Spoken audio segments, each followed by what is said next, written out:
Hey, welcome everybody to Not So Famous Achievers.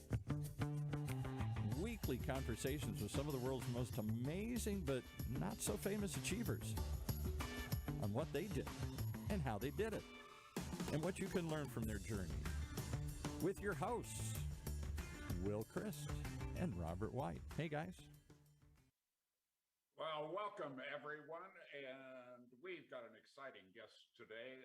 Josh Elledge is kind of famous in a narrow kind of field. I'm big in Japan, as they say. And so he violates kind of our rule in that regard. He's a little bit famous. And Will, we're going to have to be careful today because Josh has been on like 1,000 different podcasts and personal appearances. So he's more experienced with this than we are. Yes, so but he's never been on ours, Robert. That's true. That's right. This will be a new experience for him. And so we're going to have to up our game, though, you know.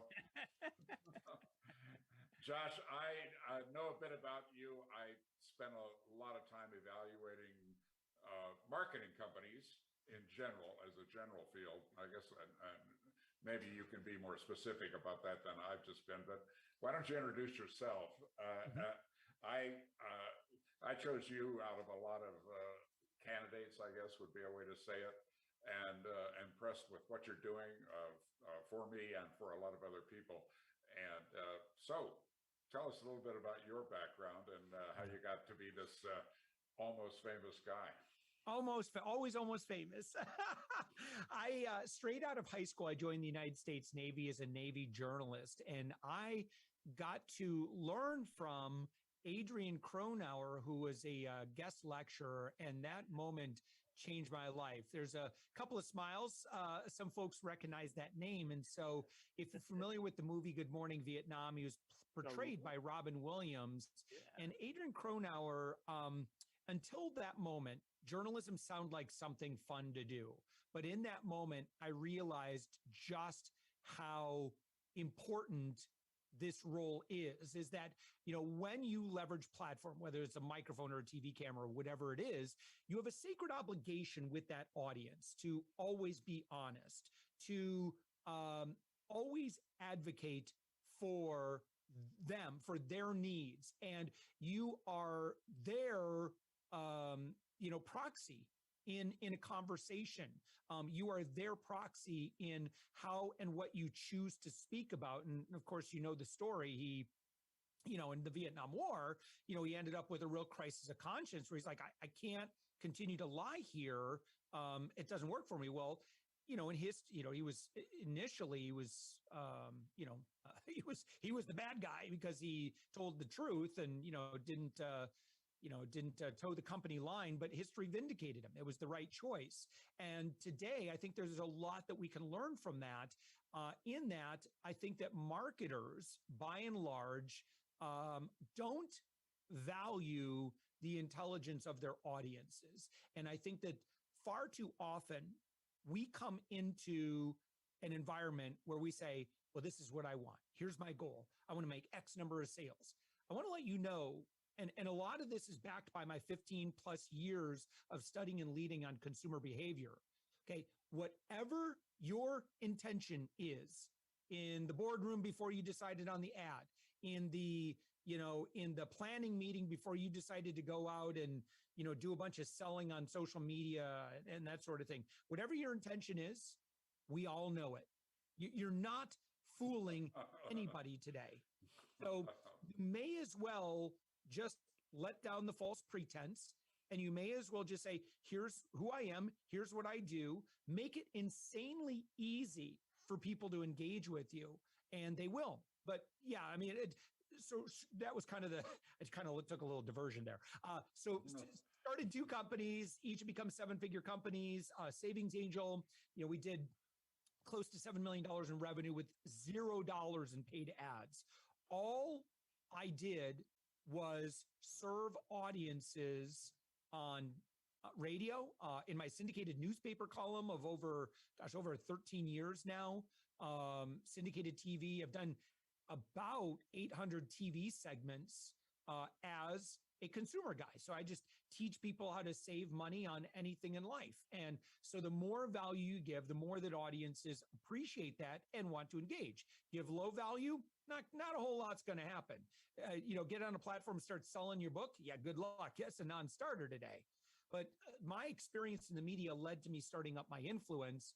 Initially, our goal was to, help our customers, our clients become well-known in the media, achieve a lot of sales. And we really focused in on the deliverables. Like, what do you get out of that? Like, how can you do a 2-minute TV segment where you're not allowed to sell, but yet make a lot of sales of your book or whatever that, and that's really where we zoned in on.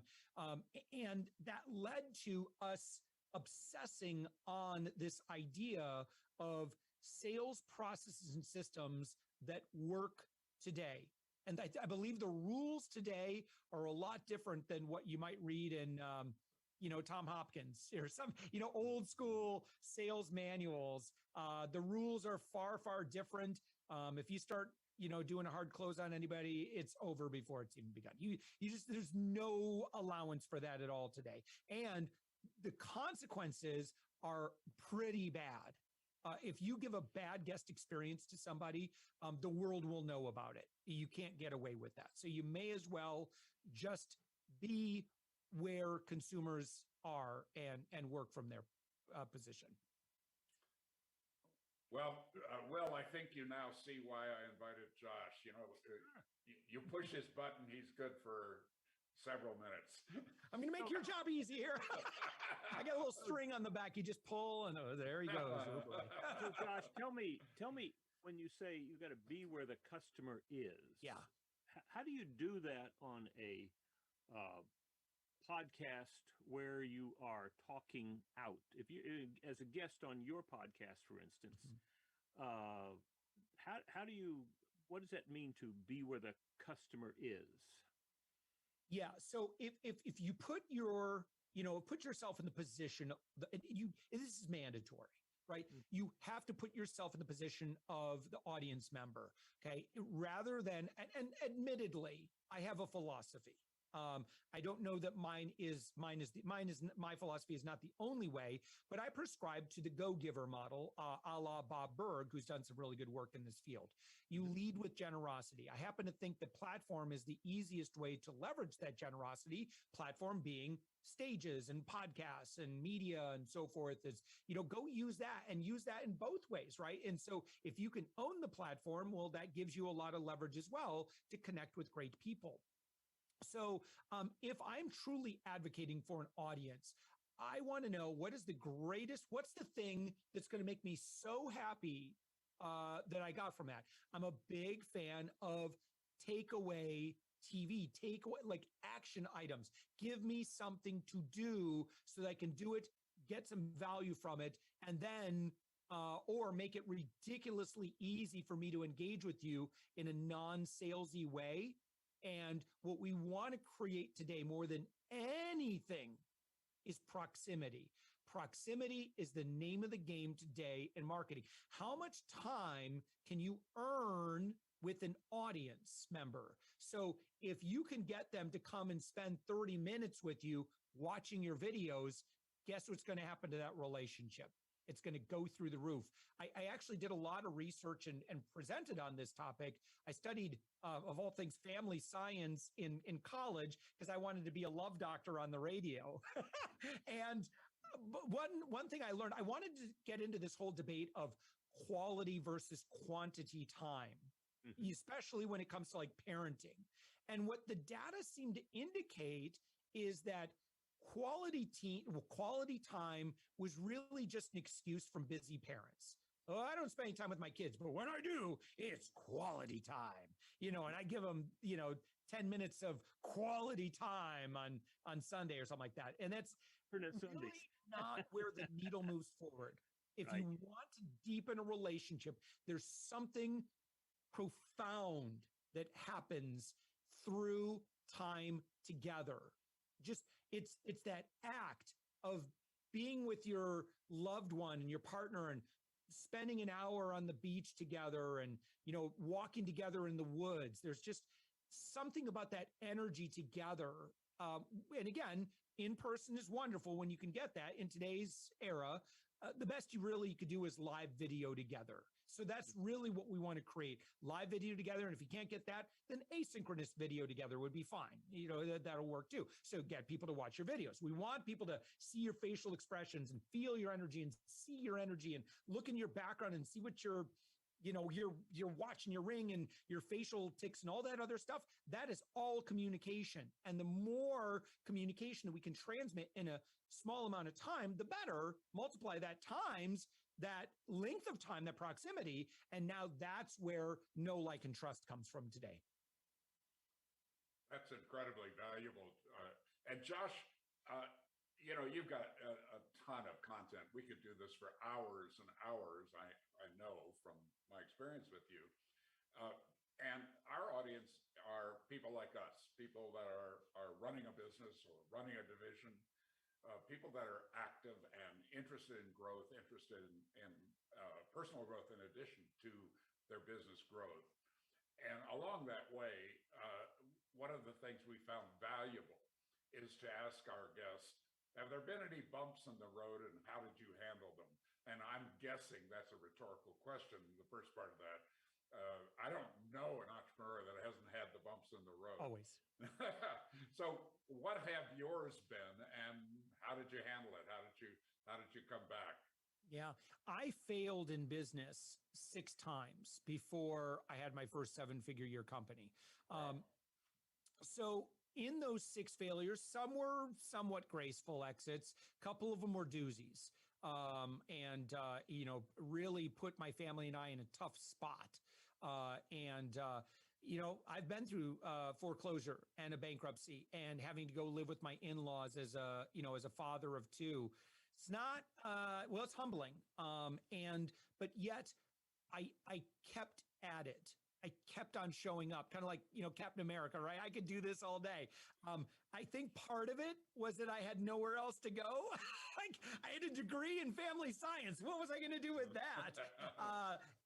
So it was like, I really had no other options other than entrepreneurialism. And, I developed some skills in internet development, but that was really about it. I was just, I had a mind for creating business, and there's something to that. I heard an analogy. It's like, when the car is parked, it's much more difficult to turn the wheel than it is when you're moving. So the idea is that we always want to be moving. We always want to be circulating. We got to stay busy doing stuff. And listen, both companies, both Savings Angel and Up My Influence, I had no plans of starting those companies 6 months before they actually started. It was really kind of an immediate opportunity that came about because I was constantly looking and active. And so, toward the, when Savings Angel started winding down, just simply because there was lack of consumer interest in how we were teaching people how to save money at the grocery store, namely using coupons. So we had a big explosion during the extreme couponing phase, but then consumers really just backed off from it. And listen, you and I, nobody's smarter than the market. And so we got to honor that. And I did, right? And so, but, I would say in the last, kind of year or 2 of that, I had already been working very actively in our local startup community. Mentoring, serving on boards pro bono workshops, coaching, consulting, that's all free, right? Just minority owned, women owned, military veteran owned businesses. And what happened is because of that experience, that led to invitations and people giving me insight, saying, you should be doing this. Like, you should really be helping people, or, hey, can I hire you? And I thought, wow, okay. I was a little nervous about, practicing PR without a license, but no one ever gave me a ticket. So I did it. That metaphor of the car, and it's easier to turn the wheel when it's moving. My favorite entrepreneurial book is Just Start. Just get in motion. And I recall that years ago, living in Japan with a preteen son, I started to notice that he wasn't Japanese, obviously, even though he was fluent in Japanese, and he wasn't American. And I thought, wait, maybe that's a problem for him, in terms of identity moving into the teen years. And I counseled with a friend in Japan. He said, you find something that your son is interested in, and then you support that. Well, my son loved horses. That led to the ranch in Northern California, and 1 horse, and then 3 horses, and then 7 horses. And, that's another story. But the guy next door, the reason I kind of located in that area, he had 400 cows because he still is, he's a master's champion in something called cutting, which is like being on a horse, but also being like on a rocket ship. It's an amazing sport. And so you have to have cows to practice on. And one of the things I learned, I was just shocked that I learned this from cows, is, every once in a while you have to cut 1 cow out of the herd. Well, how do you do that? They're out scattered all over the pasture, right? How do you get 1 of them?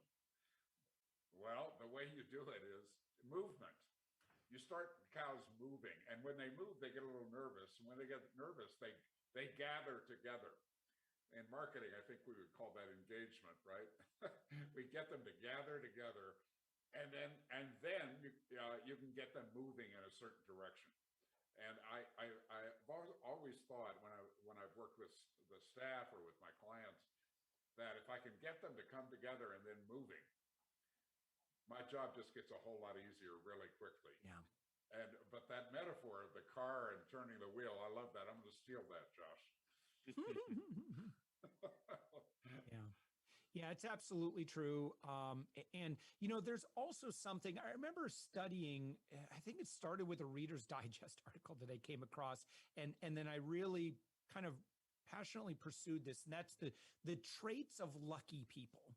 And what I know about people who just seem so doggone lucky is personality-wise, they're open to ideas. They love learning from other people. They have an insatiable curiosity about, gaining value from being in the presence of other people. And because of that, and that interest in all of these different experiences and backgrounds and ways of thinking and looking at things, it broadens their minds so that they're open to new opportunities and looking at things in new and interesting ways. But then, of course, even if you're an introvert, just taking an interest in someone and, finding out, who they are and what they do, and, is there, always saying, well, I'm wondering if I can help this person. I'm wondering if there's any value I can bring them. It's that sort of an attitude just brings about all sorts of opportunities. Most successful business leaders I know, and I follow this model, are a collaborate at all costs kind of person. I think competition is, honestly, it's for losers.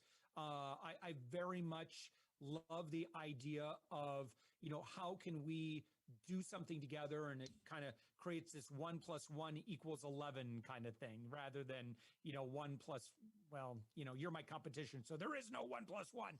It's ridiculous. The audience is, the world is way too big, in my opinion, to worry too much about competition today, especially if you're at the SMB level. Yeah, it's, there's an infinite number of customers out there.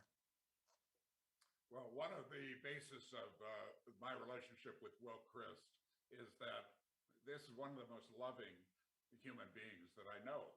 And he is wired to look for collaboration. He's wired to look for how can I support you? And I've learned a lot from Will, and not just in doing these podcasts, but in other interactions that we've had. I really get that commitment that you have, obviously, to service. It's that kind of an older term that needs to be brought back, I think, if anything. It's just to serve. And Will has a zillion examples of that. Yeah. This must be bringing joy to your heart, Mr. Will. Sure, absolutely. Josh, I want to know how do you what do you see as the it's not techniques. It's got to do with a presence, but what kind of presence move somebody from the, oh, well, they're just trying to sell me something, even when you're not. I mean, that's the predisposition. Oh, they're just trying to sell me absolutely. something. Yeah, absolutely. That's where consumers' brains are. We assume, and let's talk about this for a second. What's going on? So if we think about the world that we live in today, and we think about what's been foisted upon us over the past 20 years, is that we are now a generation, all of us, that is incessantly advertised and marketed to. What do you imagine is going to happen to a population that has been, bombarded with that much advertising? It is going to leave a lasting mark. And so because of that, this experiment, right? And social media is part of it, but honestly, it's mostly marketers have ruined it. Marketers, were given unfettered access to consumers, and what they did is it's like they created a super, hyper resistant, population now. It's because now everywhere we go, it started, remember the furor over banner ads, and then ad blockers came out and it's like, yes, we're going to block all those ads, and consumers became more empowered to kind of control these messages. But still we see it, and cold emails and people sliding into our DMs and cold email and spam, and it's just like it's a non-starter. Who's done some really good work on this? Mark Schaefer wrote a book called Marketing Rebellion, and so he shares what a lot of the top Fortune 500 companies know. And so if you look at effective ads today, they're not like the ads of old. Ads of old would, really lean into their features and benefits kind of stuff. Today, they're just, it's all about emotional connection, humor. Listen, I'm not going to be in 30 seconds. I'm not going to be able to tell you a whole lot that's going to be able to convince you to buy my product, but at least I can get you to like me. And so that's where most, big advertising plays are, in the let's build the likability of our brand and, association. That's been going on for a while, but again, because marketers have overfished the waters, what is a good business owner today to do? What's the CEO? Someone's responsible for growth. Someone's responsible for sales. What are they to do? Well, my recommendation is that, again, you need to make it insanely easy for people to get to know you and your brand, right? Get to know you by making it easy for them to build a relationship with you. So, again, getting back to Bob Burg, Go Givers Sell More, by the way, is a book I would highly recommend that's a little bit more specialized to my conversation today. But I happen to believe that today you need 3 elements. Number 1 is authority. And the reason why is that consumers, and everybody's a consumer, I don't care who you sell to, right? If they're a decision maker and you're selling B2B, they're still going to check you out. This is what consumers do. We do our due diligence. And I think that's great. So someone hearing me right now is going to be like, okay, they either like me or they don't. That's okay. And if they do, if they're like, okay, this guy talks a lot. Sometimes he talks a little fast for me, but he seems to think he knows what he's talking about. I'll go check him out. And so what are they going to do? Well, next step in the relationship is you're probably going to Google me. And aside from the Josh Elledge, who was on one episode of The Bachelorette, that was not me. I've been married for 26 years. You'll find a lot about me, and that's very intentional. My LinkedIn profile will probably show up on page 1 of your Google search results. I know that, and I know that if you want to look at my background, you'll probably see that and go, okay, cool, let's see what this guy's about. Because I know that, I've spent a lot of time on my LinkedIn profile. Another page that's probably going to come up is my media kit, right? So I'm pretty Me controlling the background on me and the messaging about me is pretty important because I know people look for it. So you'll probably find my press kit, right? Where I talk about, here's who I am. Here's my bio. Here's all my photos. Here's what I'm known for. Here are my successes. Here's a bunch of examples of me in the media. And I share that because I want to provide the resource. If you want to learn about me, I'm going to make it really easy for you to learn about me. So that's authority, right? And there's a lot of other authority indicators that we could go into. I think those are just some very simple ones, right? Social proof is another one. Do you make it easy for people to understand, who your audience is? And well, if you have a number of people, do you make it easy for them to know, what kind of numbers those are? Again, I do. We have about 130,000 in our social media audience, and I work really, really hard to have a great relationship with them where I don't really sell to my social media audience, nor my email list, nor any other audience. I'm there to be the good guy and trust that audiences are smart enough. They know I don't need to beat them over the head with my offer. They'll figure it out. They'll learn what I do. And when they do, they won't feel as if they are in an environment where I'm just going to sell at them. I'm not. I'm going to let them know, here's the problem I fix. I'm very good at one very specific thing, right? And that's, filling sales schedules for high-level consultants, coaches, B2B service providers, and agencies, right? I can do that all day long. And if that's what you need help with, you'll find out how to work with me on that regard. If you want something else, I'm not your guy. But yeah, authority is number one, generosity is number two, and platform is number three, and I've kind of referred to generosity and platform already. Look, it's time for us to take a break. So if I can give a shout out to Paul. And when we come back, let's find out how people can connect with you and how we can learn more from you. Plus some free gifts. Oh, free gifts are always good. Paul, take it away. Well, we're going to give you one quick thought here that plays into what we've been talking about here today. Our two hosts have lived extraordinary lives and been extraordinary entrepreneurs, and Robert White, certainly one of them. He mentors extraordinary entrepreneurs and executives just like you, people who want better results from their leadership performance. He shows them how to turn those results into increased personal joy and satisfaction as well.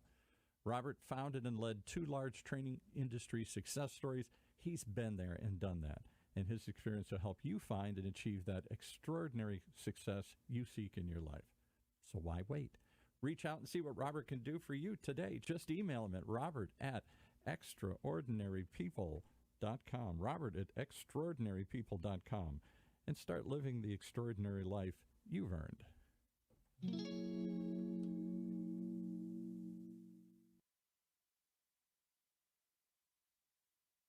Does your company have a clear vision? Do you have the right people in the right seats? Are you consistently getting the results you want and enjoying the journey? If not, consider EOS, the Entrepreneurial Operating System. EOS is a set of simple concepts and practical tools used by more than 100,000 companies around the world to clarify, simplify, and achieve their vision. Schedule your free 90-minute meeting with an EOS implementer at eosworldwide.com today. That's eosworldwide.com. And now back to our show. Well, Will, you've been. I got something. Yeah, I thought you might. All right. So Josh, back in AOL days, was that before your time? Before my time. I'm 50. All right. Well, okay. All right. So back in the AOL days, one of the big things they had was you're going to be an evangelist. Remember that? Yeah. We had these people who were evangelists. And Guy Kawasaki for Apple. Well, all right. So that becomes, where that comes from is the evangelists from the church go out and try to convert people, right? Mm-hmm. That's what it became. It's not just bringing the good news, but it became actually trying to convert somebody. And so one of the people I had on my podcast was a fellow who had a group called Hearts of Lebanon. And he talked about how in Lebanon he was helping folks and how he there were people who converted to become Christians. So when I got him on, at first I was a little concerned because I have some very good friends who are Muslim, and I've done a lot of work in the Muslim world, and I didn't want to just hear somebody talking about how many notches in their gun they had from converting Muslims. But here's what he told me. He said, we stand on the border of Syria and Lebanon, and people come across as refugees, and they have all sorts of needs. And we give them whatever they need. They need a bed, we got a bed. They need a tent, we got a tent. They need food, they need all of these things we supply for them. They tend to spend a year to 2 years with us, and we just help them. And he said, sometimes there are people as they begin to leave or go on to other things, he says, they'll come up and they'll say, hey, Pat, let me ask you a question. What is it that you want from us? And Pat says, I don't want anything from you. He said, no, that's not true. You're an American. We know that you don't do anything unless you want something from us. So what is it that you want? And he said, really, all we want to do is help people who, like you, are in need.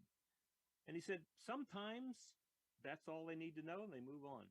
But he said, sometimes people ask the next question, which is, well, why do you do that? And he said, that's the first time that we can say we do that because we follow Jesus. And he said, that's the first time that Jesus comes up in the whole length of time that they're there. And he said, sometimes they say, oh, I've never heard of Jesus before, or I've never heard of Jesus associated with the kind of things that you're doing. He said, that begins a great conversation. Now, it sounds to me like that's what you're talking about, that not only has marketers spoiled the pond, but a lot of evangelists have spoiled the pond as well. Yeah, I'm going to resonate with that. In my own faith journey has been one of kind of becoming more of an independent player and connecting directly to source kind of thing. And, yes. and sadly, I'm not alone. I'd say sadly, but that's just the, kind of where we are so, I mean, I love the approach of, let's go back to kind of that root message there. And, Jesus was a radical inclusionist. I'm no expert on this, I should point out. But as it pertains to my own personal faith journey, for 23 years, I was a member of a very high demand religion. And, finally got to a point where it was a crisis of conscience. And I discovered, for me, this is just for me, that I wanted, I didn't want that particular intermediary. I wanted, I wanted to connect directly. And that's going to ruffle some feathers. And I'm sorry if I do. I'm just kind of my own personal experience here, but I resonate with that authentic connection. Jesus never ruffled any feathers, so no, of course, no. But isn't it very interesting that in a sense, business is a religion? Oh, certainly. All got tied together with Calvin back there about if you're successful in business, that's because you're successful with your relationship with God. But business is kind of a religion, and this whole notion of we got to grow, got to get more stuff. And how do we do that most effectively and efficiently, which opens up the whole door to pay me a bunch of money and I'll get you a bunch of leads. You just sit back, don't worry your pretty head about it. And it never happens. But the result of that is an enormous amount of propaganda or cards or emails or whatever goes out to people who really didn't care about it. And so in a real sense, you're kind of a marketing heretic, right? Yeah. Well, I think, sadly, to someone who's had experiences, Will, like what you've described, they've dumped a bunch of money into a platform or a system or to a guru, and they've had bad results as a result, or no results, right? Yeah. I want to let you know, like, it's not your fault. Like it's, we've been there, done that. I think we've all made bad investments in business. And that's always going to be the way that it is. And so again, I think that the solution is just to, again, with more time together, with those experts. I think there's a lot that can be open sourced. My philosophy on what I teach and talk about is I give it all away for free. I really do. I mean, there's nothing that I do that I don't openly tell you the secrets about how I do exactly what I do. I am totally okay with that. And the reason why is because if you hear my advice and you go, great, I'm going to jump on that because I don't have budget to pay this guy. Cool. Yeah. You were never going to work with me to begin with. I'm glad that I could have made a positive impact in your life. If, however, you hear my good advice, you're like, that sounds great, but that sounds like a lot of work. I'm just going to hire this guy. Then great. That's a win-win. But here is what I sense that you are saying, and it's much like the fellow who runs Hearts of Lebanon. It's not, oh, let me tell you why I'm here because I'm a great guy. It's, I'm here because of a relationship. Yeah. And if you want to, I can put you in touch with that relationship. And what I hear you saying is, look, it's not because I'm a great guy, have a great system, I have a great bunch of techniques. It's because I can put you in touch. I can teach you how to get in touch with the people who really care. The part that really cares is a relationship. Absolutely. And yeah, human connection. That's what we lost. Yeah. That's what we lost. Yeah, human connection is one of our core values. And in fact, a lot of what we do, when you have core values and you have a mission purpose statement, right, it makes decisions in business so much easier. So for us, like, for example, when we are charged with facilitating high level introductions, a lot of times we look at what traditional marketers are doing and we do the exact opposite. When they're trying to do, just make outreach more and more fill in the blanks, AI, one to many, no personalization whatsoever. We do the complete opposite and we get incredibly personal and incredibly, what's in it for the other person. And look, just trust that where we plant our seeds, where we will reap harvest, but we don't know where we'll reap that harvest, but you just have to trust in the process that it will. And it does, right? So 1,200 interviews on my podcast, The Thoughtful Entrepreneur, has led to hundreds of amazing clients that I now get to work with and even more partners that I get to work with. But it's been a lot of investment in the other person first. If I want to build a relationship with them, I get to earn that relationship. Yes. If they need a bed, give them a bed. If they need a tent, give them a tent, right? It's that whole investment in what the other person needs before we talk about what we want. Yeah. Well, this is a good time to do the transition to wrapping up this wonderful session. Josh, what do you want to say, do, whatever to wrap things up for us today?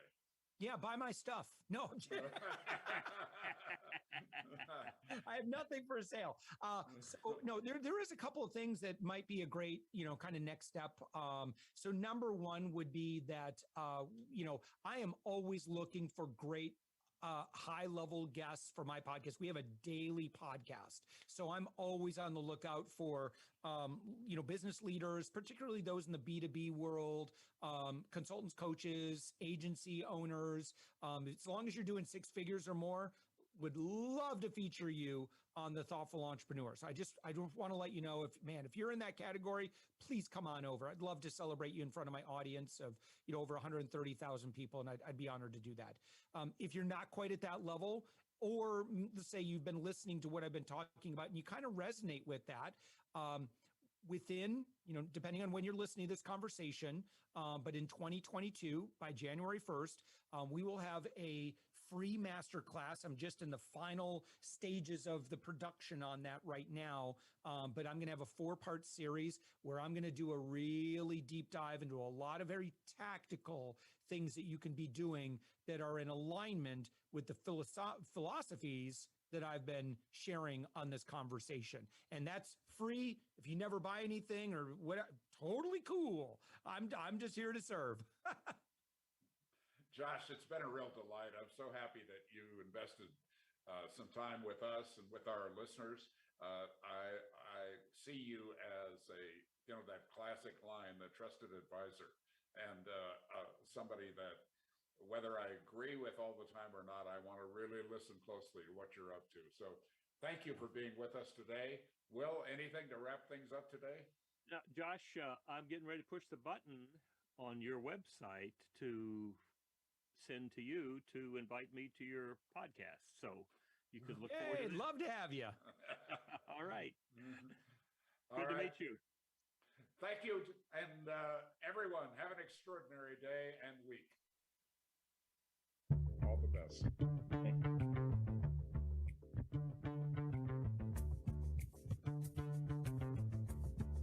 Well, there you have it. Another great example of why you got to tune in. Overhear some conversations with maybe some not so famous but real achievers like our guest today. Right here in Orange County's only community radio station, octalkradio.net. Streaming live from our studios here at the University of California, Irvine's Beale Applied Innovation Center.